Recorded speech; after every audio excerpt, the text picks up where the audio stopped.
بسم اللہ الرحمن الرحیم. محترم ناظرین، پروگرام آغاز رمضان اسپیشل کے ساتھ ایک بار پھر حاضر. میں ہوں آپ کا میزبان انیق احمد.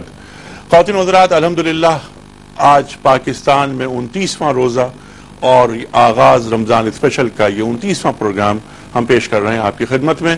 جیسا کہ آپ جانتے ہیں کہ اس ماہ مبارک میں پہلے روزے سے آج 29ویں روزے تک پاکستان کے ممتاز ترین علماء کرام، دانشور حضرات، اسلامک اسکالرز تشریف لاتے رہے.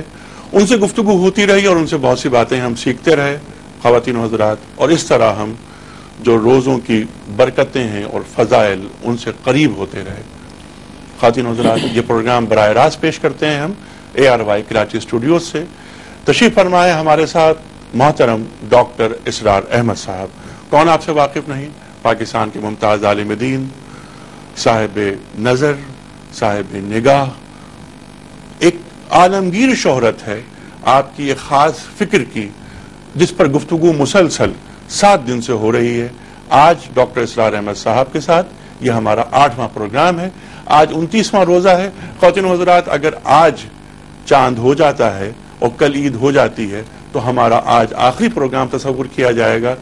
ادروائز ہم کل ایک نئے پینل کے ساتھ حاضر ہوں گے. آپ ڈاکٹر صاحب سے بات کر سکتے ہیں براہ راست بدر ٹیلی فون. ہمارا فون نمبر ہے 5221-730 اور 0900-2799. ڈاکٹر صاحب السلام علیکم. وعلیکم السلام. ڈاکٹر صاحب، سب سے پہلے تو آپ کا بے پناہ شکر گزار ہوں میں کہ آپ نے آج یہ مسلسل 8ویں روز زحمت فرمائی، تشریف لائے آپ لاہور سے اور آپ ہمارے ساتھ برابر شریک ہو رہے ہیں. میں بڑا ممنون ہوں آپ کا. اللہ قبول فرمائے. آمین ثم آمین. ڈاکٹر صاحب، آج ہم بات کریں گے کہ دین کو کون آدمی مطلوب ہے، کیسا آدمی مطلوب ہے. میرا پہلا سوال یہی ہے آپ سے. اعوذ باللہ من الشیطان الرجیم. بسم اللہ الرحمن الرحیم. والعصر ان الانسان لفی خسر الا الذین آمنوا وعملوا الصالحات وتواصوا بالحق وتواصوا بالصبر.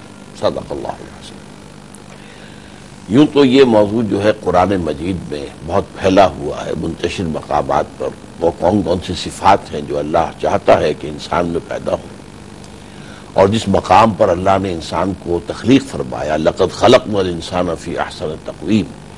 انسان جو ہے اگرچہ اس دنیا میں جو بھیجا گیا ہے تو اب اس کو کافی ہینڈی کیپس کے ساتھ بھیجا گیا ہے، کافی اس کے لیے رکاوٹیں راستے میں ہیں اس کے امتحان کے لیے. خلق الموت والحیات لیبلوکم ایکم احسن عملا. الزم ہستی سے تو ابرا ہے مانند حباب، اس یہاں خانے میں تیرا امتحان ہے زندگی. تو ان امتحانات میں کس کس اعتبار سے کامیابی جو ہے اللہ کو پسند ہے. لیکن یہ ہے کہ ان مختصر ترین الفاظ میں یہ پورا مضمون سورۃ العصر میں موجود ہے.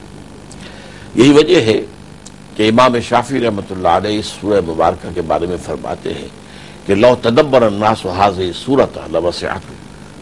اگر لوگ صرف اس ایک سورت پر تدبر کریں، غور کریں، اس کی گہرائیوں میں اتریں، قرآن میں ہو غوطہ زن اے مرد مسلمان، تو یہ اس کے لیے کافی ہو جائے گی ہدایت کے لیے. ایک اور قول بھی ان سے منقول ہے، لو لم ينزل من القرآن سواها لکفت الناس. اگر قرآن میں سوائے سورۃ العصر کے اور کچھ نازل نہ ہوتا تو بھی لوگوں کے کافی. اب اس سورۃ العصر میں جو 4 باتیں بیان کی گئی ہیں، لوازم نجات یا لوازم کامیابی، ان کو سب سے لوسٹ لیول پر ابھی مذہبی اور دینی اصطلاحات کو ایک طرف رکھتے ہوئے ہر انسان سے جو شے پہلے مطلوب ہے وہ یہ ہے کہ ہر معاملے کی حقیقت تک پہنچنے کی کوشش کرے.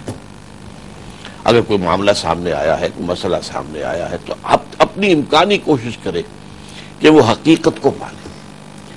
اس کے بعد اس کے کردار کا، اس کی شخصیت کی صحت کا ثبوت یہ ہوگا کہ جو حقیقت سامنے آئے اسے قبول کرے، اس پر عمل کرے.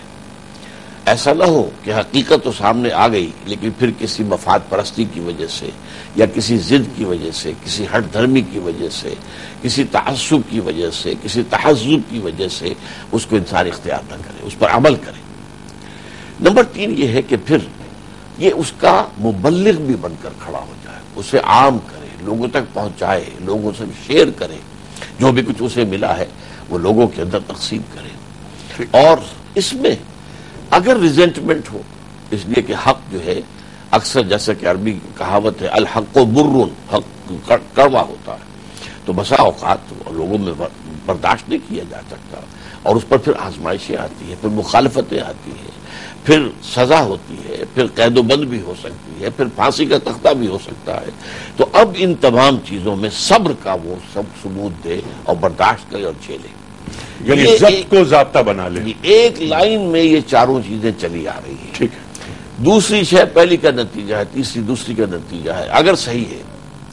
اب اسی کو ہم لیتے ہیں اصطلاحات دینی میں۔ سب سے بڑا حق اس کائنات کا اللہ کی ذات ہے، ذالک بأن اللہ هو الحق۔ پہلے اللہ کا پہچاننا یہ ایک انسان مطلوب کے لیے پہلی شرط لازم ہو گئی۔ وہ جانے کہ یہ کائنات دائمی نہیں ہے، یہ ایک عارضی معاملہ ہے، اصل ہستی ہے ایک جس نے اسے بنایا ہے، وہ ہمیشہ ہے، ہمیشہ سے ہے، اور وہ ایک ہستی کامل ہے۔